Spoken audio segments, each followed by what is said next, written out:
Vamos lá, gente. Hoje é sexta-feira 13, hein? E nós vamos falar sobre a ligação de Alexandre de Moraes com o Pablo Marçal, tá certo? Vocês lembram quando eu fiz uma explanação aqui no vídeo que eu mostrei aquele major aposentado da Polícia Militar de Brasília que ficava lá naquele caminhão, lá no QG? Tinha um apelido de bispo, sei lá o quê, e ficava lá insuflando o pessoal, a turma dos infiltrados. Pois é, lembra quando ele deu um depoimento na CPI? Eu acho que foi na CPI do Distrito Federal, né? Uma das CPIs. Aí que perguntaram para ele assim, vocês se consideram um cara de direita? Aí ele falou assim, eu sou um conservador, mas um conservador do bem. Ou seja, para eles os conservadores são do mal, mas como ele estava infiltrado no meio dos conservadores do mal, ele quis tirar, não, eu sou um conservador, mas um conservador do bem, entendeu? Então, esse tipinho de infiltrados, a gente já identifica, desde o ano passado, tá certo? E eu quero mostrar para vocês que o Pablo Marçal é do mesmo pedigree, entendeu? Essa turminha infiltrada que tenta passar por direita, que tenta passar por bolsonarista, entendeu? Vou trazer um trecho dele aqui, e vocês vão entender o que eu estou dizendo. Presta atenção. O candidato do PRTB nasceu em Goiânia e ficou famoso na internet, dando conferências motivacionais e cursos sobre como ganhar dinheiro. Marçal conquistou terreno, atraindo votos de bolsonaristas, setores evangélicos e jovens com um discurso considerado agressivo, que repudia tudo que considera comunismo e considera comunismo tudo que repudia. Essa onda que eu faço parte, ela tem 2000 anos, chama cristianismo. O cristianismo defende a liberdade e eles estão na sintonia do que a maioria das pessoas querem, é paz, quer liberdade, quer falar o que pensa. Entendeu? Vocês pegaram o fio da meada? Não pegaram? Será que eu preciso colocar um pouco dos meus neurônios para vocês? Então vamos repetir. Presta atenção.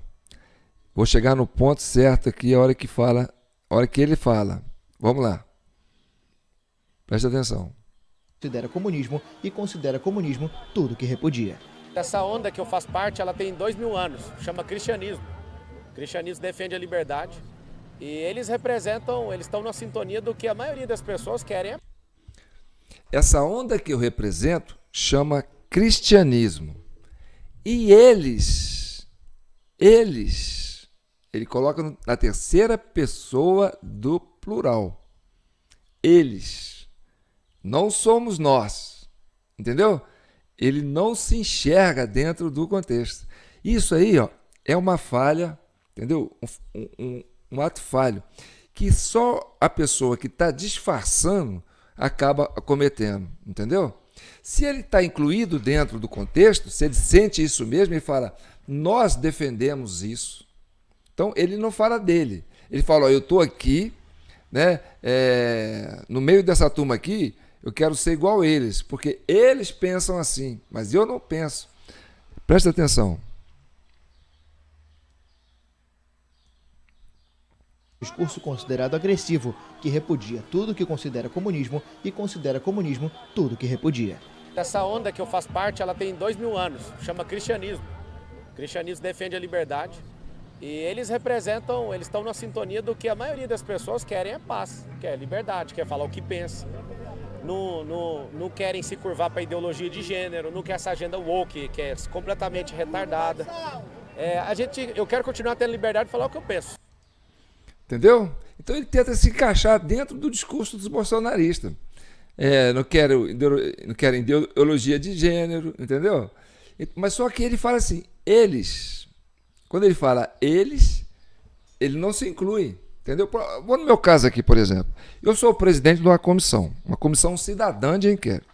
Então eu tenho que falar de forma indeterminada, porque eu quero ganhar o cidadão. Eu quero conquistar a confiança daquele que é de esquerda e daquele que é de direita, porque eu não estou fazendo aqui um discurso voltado para uma... Eu não quero me colocar dentro, entendeu? Dizendo, olha, eu sou de direita, eu sou de esquerda, eu penso assim, porque senão eu fico suspeito. Então, no meu caso, se eu falar assim, os bolsonaristas, né? Os de direita, os de esquerda, tá certo? Eu posso usar isso, por quê? Porque eu estou numa posição quase de um magistrado. Eu não posso me colocar dentro do contexto dizendo esse ou aquele. Embora vocês identifiquem assim, o João tem uma tendência mais para a direita do que para a esquerda. Mas não. Eu tento fazer essa leitura e desprender. Eu quero me desprender. Eu não quero estar dentro. Agora, no caso do Marçal, não.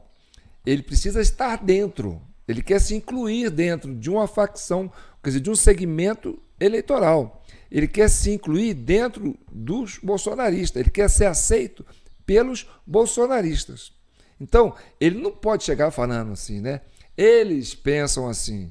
Então, se eles pensam assim, ele não está se incluindo dentro do grupo dos bolsonaristas, do pessoal de direita, entendeu?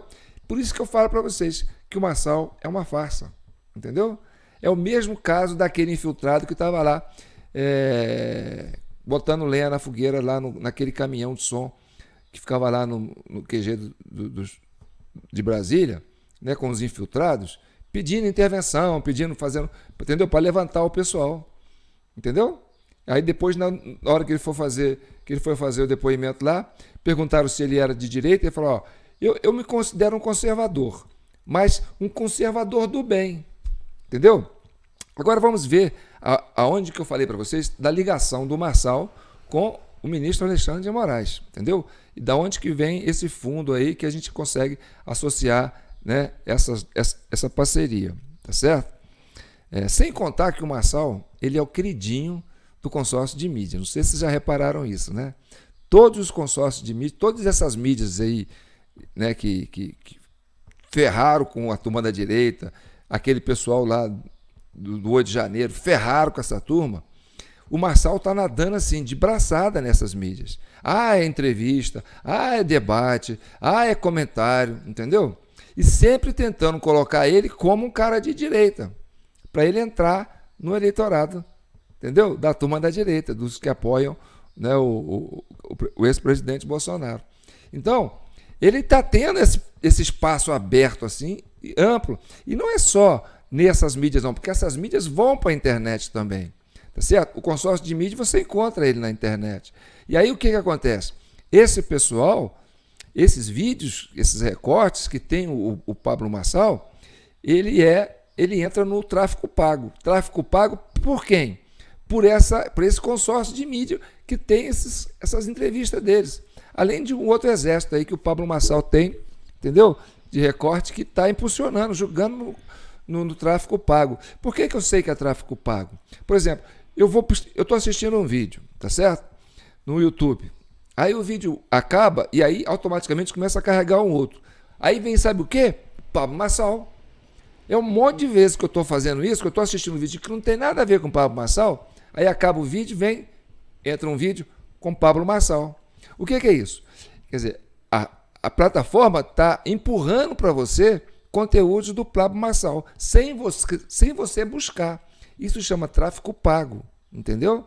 Então, depois que você assiste o que você quer assistir, entra o Pablo Marçal, aí você olha naquela coluna da esquerda assim, ó, da direita, né? Das capas dos vídeos que estão lá, ó.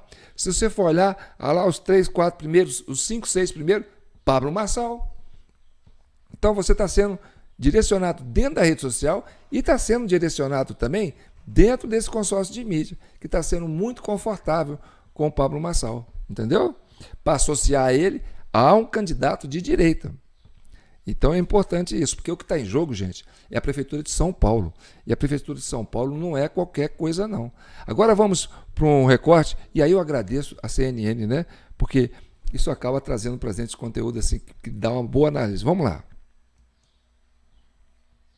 E eu sei que o TEL tem especificamente uma apuração que envolve Pablo Marçal. Ele, inclusive, já adiantou mais cedo, porque agora tem uma nova ação questionando a candidatura de Marçal e, inclusive, a atuação do presidente do PRTB. É uma contestação por tabela, porque há um questionamento secretário-geral do PRTB com relação a como foi feita a condução e como tem sido a gestão do partido ao longo desse ano, desde que em fevereiro a gestão deles tomou posse, vencendo as eleições e a disputa interna. Então, há um questionamento dessa vez, depois de passar pela zona eleitoral, uma das zonas eleitorais aqui da cidade de São Paulo, depois de passar pelo Tribunal Regional Eleitoral, um acionamento do Tribunal Superior Eleitoral com o objetivo de afastar o presidente do PRTB, de voltar ao cargo, restituir o cargo de integrantes e membros do partido que foram destituídos supostamente por decisão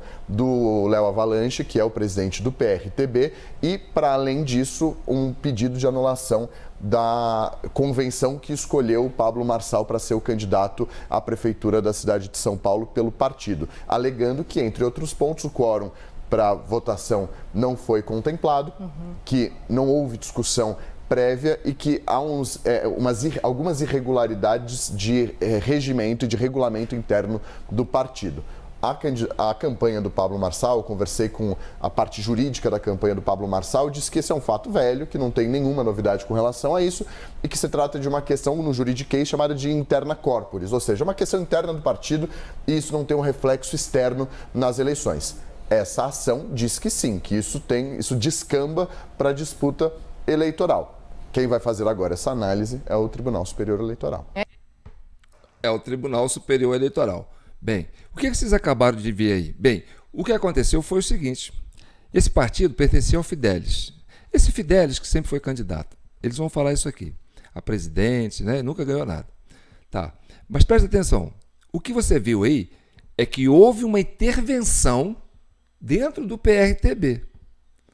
E essa intervenção foi cair aonde? No STF, no TSE, no Tribunal Superior Eleitoral, quando Alexandre de Moraes era o presidente do TSE.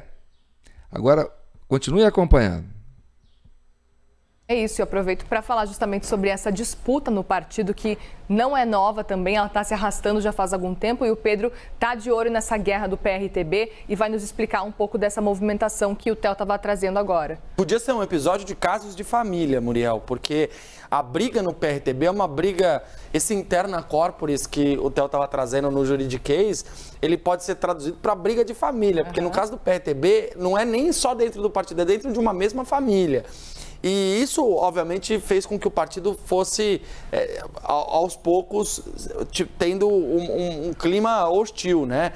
A gente preparou uma arte aqui para mostrar qual foi essa cronologia do PRTB. Ô, Theo, eu vou falando aqui, você me interrompe, tá? Beleza. O que você achar. Como é que começa essa história? O líder supremo do PRTB sempre foi Levi Fidelix, o homem do aerotrem. Bem, você percebe ali que o título que está sendo colocado, vou até congelar que aqui. Morreu em... Cronologia da guerra no partido de Pablo Marçal. Quer dizer, no partido da qual Pablo Marçal se filiou para ser candidato. Porque esse não é o partido do Pablo Marçal. Tá certo? Então, cronologia da guerra no partido de Pablo Marçal, não. No partido do qual Pablo Marçal está se candidatando. Vamos acompanhando. Espera aí. É aqui. Abril de 2021. Ele deixou a presidência do partido depois de ter disputado dezenas de eleições e nunca ter ganhado nenhuma. Sai do comando do partido porque morre efetivamente, né, formalmente no papel, e quem assume é a vice, que é a mulher dele, a viúva. A viúva assume o partido em dezembro de 2021, logo depois da saída do Levi Fidelix do registro formal do partido. E o que acontece? Começa uma briga interna no PRTB porque o irmão do Levi Fidelix começa a ter uma disputa dizendo que a viúva não estava conseguindo comandar o partido, tinha tomado o partido por uma manobra e as contas estavam irregulares. O Alexandre de Moraes, então, aceita a tese dele e nomeia o irmão como presidente do PRTB. Mas isso não dura muito. Vai de agosto de 2022 a dezembro de 2023, quando... Percebendo os problemas na gestão do irmão do Levi Fidelix, o Alexandre de Moraes nomeia um interventor. Pronto. O Alexandre de Moraes nomeia um interventor no PRTB. Esse interventor é ligado ao Alexandre de Moraes, não é ligado ao partido. E aí ele vai fazer o quê? Ele vai preparar o partido para fazer o que ele quer que faça. Olha, eu vou botar um interventor lá, né? O interventor é o cara que eu escolhi. E pronto. Aí pronto, tomou o partido de assalto. Esse é o entendimento que eu tenho. Entendeu? Continue acompanhando.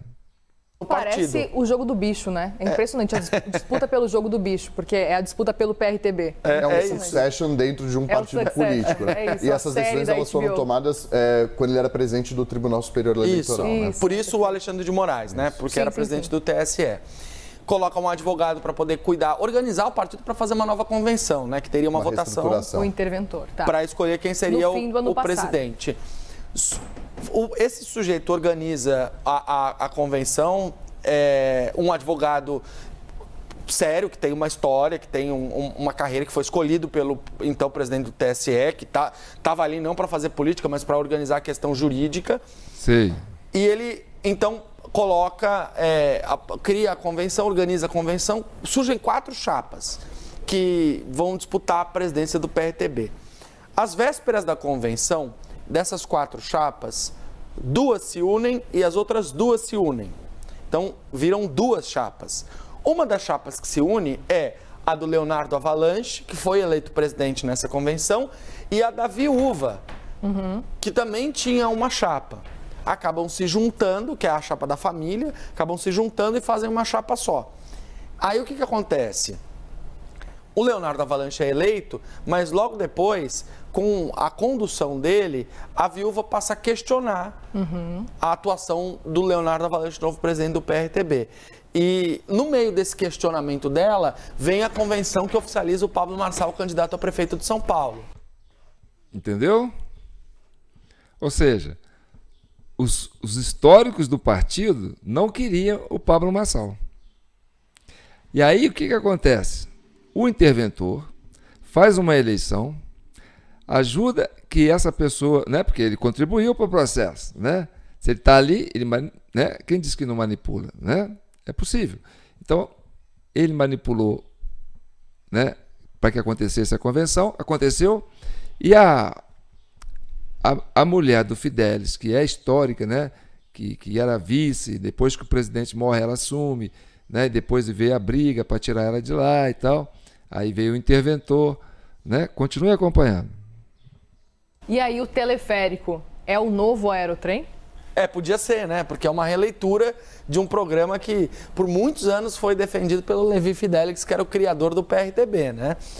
E aí o Theo está trazendo agora mais uma ação que é do secretário-geral do partido, questionando também essa decisão que elegeu Leonardo Avalanche como presidente, essa convenção organizada pelo interventor de Alexandre de Moraes. Entendeu? Então, o interventor Alexandre de Moraes organiza uma convenção e o secretário-geral contesta a forma como esse interventor organizou.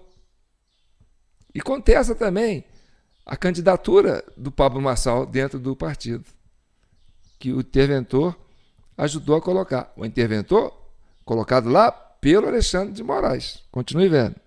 Por isso que o nome do Alexandre de Moraes aparece vira e mexe quando se fala de Pablo Marçal e PRTB. E ele não quer citar Alexandre de Moraes e não quer nem se envolver. Tentou ali se manter fora, mas não conseguiu muito, né? Ficar fora desse tema. Então você tem hoje, para resumir, 2 ações. Uma da viúva, do Levi Fidelix, e uma do secretário-geral do partido, contra o Leonardo Avalanche. E tem uma da vice-presidente do partido também, que questionou a justiça. Que é uma das ações, uma das frentes de investigação, de questionamento, tem também da vice-presidente que acusa perseguição política e de também ter sido destituída. Então são alguns dos questionamentos falou que ele fez um golpe partidário, tem perseguição política, são alguns dos questionamentos que os integrantes da própria chapa dele questionam na justiça em diversos níveis. Então são várias frentes e estratégias de ofensiva jurídica, né, Pedro? Ou seja, 3 ações já ofensivas jurídicas, focando hoje o presidente do PRTB, o atual presidente Leonardo Avalanche. São 3 frentes, né? Mas são muito mais, porque as pessoas entram com a mesma ação no Tribunal Regional, no Tribunal Superior e distribuem.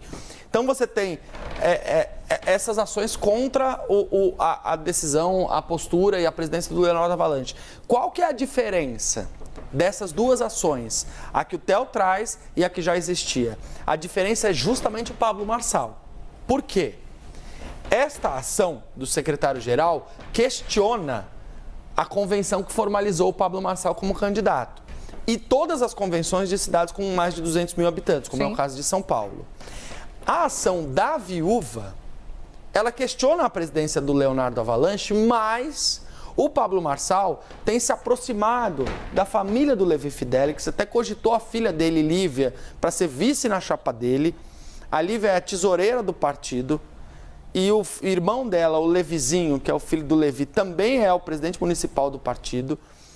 E pela informação que eu tenho, a minha apuração aponta que o Pablo Marçal se aproximou da família do Levi Fidelix, da viúva e dos filhos, e eles deram para o Pablo Marçal uma sinalização de que, ainda que eles tivessem vitória na justiça, a candidatura dele não estaria sob risco.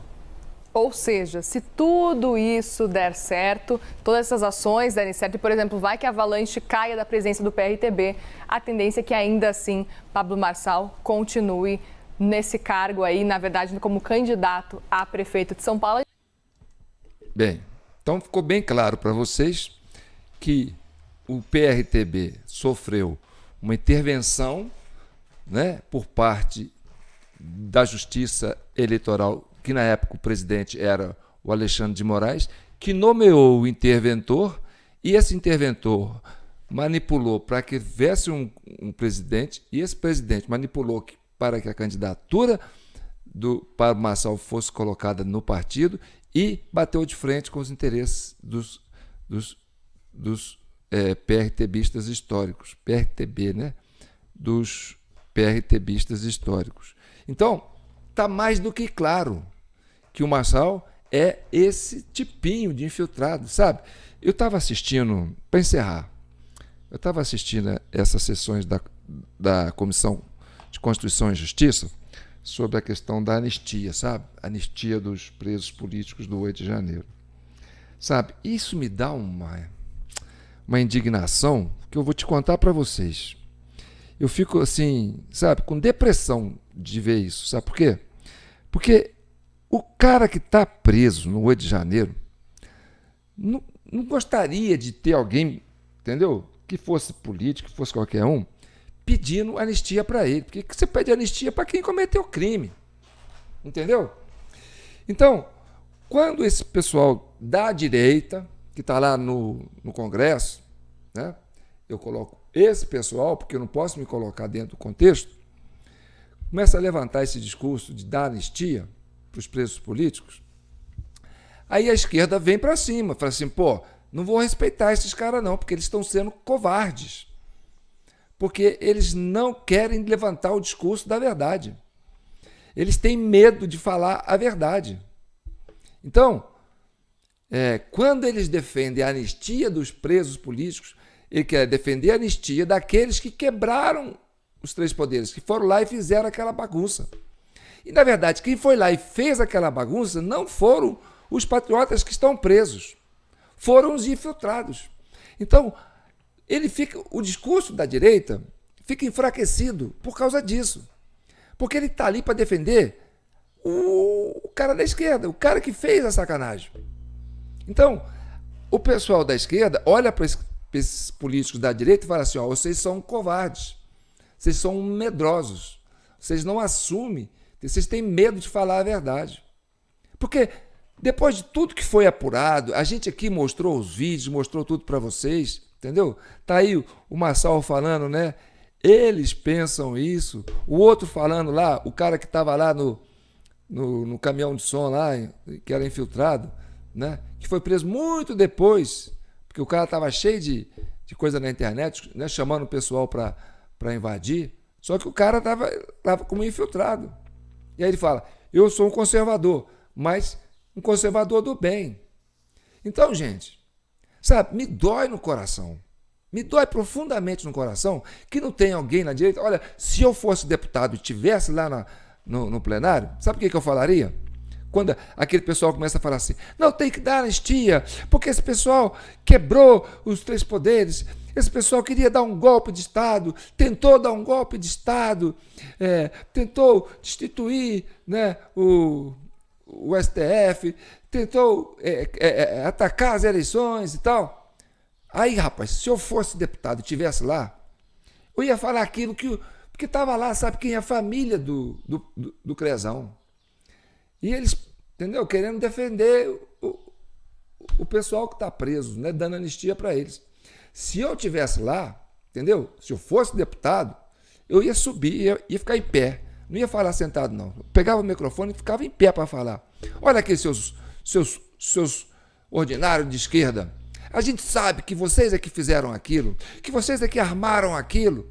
Aquele pessoal que quebrou lá dentro é a turma de vocês que fez isso, entendeu? E vocês atraíram para lá essas pessoas puras de coração, essas pessoas que são realmente patriotas de coração, pessoas íntegras, que foram protestar. Não foi para quebrar os 3 poderes. Até porque quando eles se deram conta que estavam quebrando os móveis lá dentro dos prédios, eles começaram a limpar, começaram a cuidar, começaram a tentar imobilizar os infiltrados que estavam fazendo aquele vandalismo. E aí eles caíram nessa arapuca. Vocês armaram essas arapucas para essas pessoas puras de coração, para esses cidadãos brasileiros que querem defender a democracia, que querem defender o Estado Democrático de Direito, que queriam defender as instituições que estavam sendo apropriadas por uma facção política ideológica. E eles ficaram na frente do quartel, não foi para colocar o exército para tomar conta entendeu? Dos 3 poderes, não. Não foi para destituir os 3 poderes, não. Eles foram para frente dos quartéis pedirem que um general, pelo menos, né, peitasse o ministro do STF lá, do TSE, e falasse para eles, mostra como foi que você ganhou essas eleições do candidato Bolsonaro. Prova como foi que você ganhou essas eleições. Cadê as provas materiais que vocês ganharam essas eleições? Porque a gente viu que vocês foram parcialmente e conduziram todo o processo para interferir no resultado. Então, vocês estão conspirando contra as nossas instituições, vocês estão conspirando contra o Estado Democrático de Direito, vocês estão conspirando contra o devido processo legal. Então, nós não estamos na rua, não é para quebrar nada, não. A gente queria, né, que pelo menos um general peitasse o Alexandre de Moraes e falasse assim, mostra o que vocês fizeram para ganhar, para dar o resultado para o Lula, né? É a mesma coisa que o presidente Lula está fazendo hoje. O que o presidente Lula está fazendo hoje? Entendeu? Olha a lei do retorno. Está fazendo isso contra o Maduro. Ele não reconhece a eleição do Maduro por causa dessa porcaria dessa urna eletrônica. E o que ele fala? Ele fala, eu não aceito porque o Conselho Nacional Eleitoral da Venezuela não mostrou as atas. Então eu não aceito e não reconheço a eleição do Maduro. É a mesma coisa. O que o Lula está fazendo agora é a mesma coisa que aqueles brasileiros estavam fazendo em defesa da democracia. Porque eleição é democracia. Se você conspira na eleição, se você frauda uma eleição, você está conspirando contra a democracia. E eles estavam acusando que o Alexandre de Moraes estava sendo parcial. E hoje não é só ele, é o mundo inteiro está acusando o Alexandre de Moraes de ser parcial. Então, o que o preso do 8 de janeiro quer é esse cara que defenda isso com propriedade. Não é chegar lá e falar assim, mas vandalismo não é crime para 17 anos. Ah, faça um favor. Ainda que vocês tenham sentido as dores dos patriotas que estão presos, mas eles querem homem com coragem, que façam um discurso, porque eles sabem que eles não fizeram nada. Eles sabem que eles são presos políticos, que eles caíram em umas armadilhas. Eu acho que eu até falei demais, tá certo? Eu tenho que sair, então eu vou acabar por aqui. Eu sou João Paulo Guimarães, falando direto de São João del Rei, a capital brasileira da liberdade. Aqui é Minas, e Minas é um estado de espírito. Libertas, ainda que tardia. O que eu espero é que esse país caia na normalidade. Você viu aí, né, a queda do ministro de Direitos Humanos. esse Silvio Almeida. Esse Silvio Almeida está sendo acusado de assédio moral, de tocar o inferno dentro do ministério dele. Não só o assédio sexual contra as mulheres, mas também de assédio moral. Por quê? Porque tinha que colocar um ministro dos Direitos Humanos que fizesse vista grossa para o que estão fazendo com os patriotas do 8 de janeiro. Então tinha que ser um carrasco que tinha que estar lá. Porque se o cara tivesse um bom senso, vou colocar um cara no Ministério dos Direitos Humanos que tenha humanidade. E aí ele vai sensibilizar com as causas dos presos políticos do 8 de janeiro, que caíram numa emboscada, que estão sofrendo a arbitrariedade do processo, né, de condenação. Mas não, ele faz vista grossa. E aí o que ele faz? Ele foi um cara que começou a passar o trator para cima dos funcionários do Ministério dos Direitos Humanos, que estão agora denunciando ele. O que ele estava fazendo? Ele estava fazendo assédio moral para quê? Para que aqueles que têm sensibilidade de humanidade saiam do Ministério. Por quê? Porque ele queria colocar lá uma turma que tivesse esse pensamento de carrasco ideológico. Entendeu? Não interessa. Oposição a gente tem que tratorar. Então, os funcionários antigos falaram assim, que isso? Esse cara não tem nada de direitos humanos.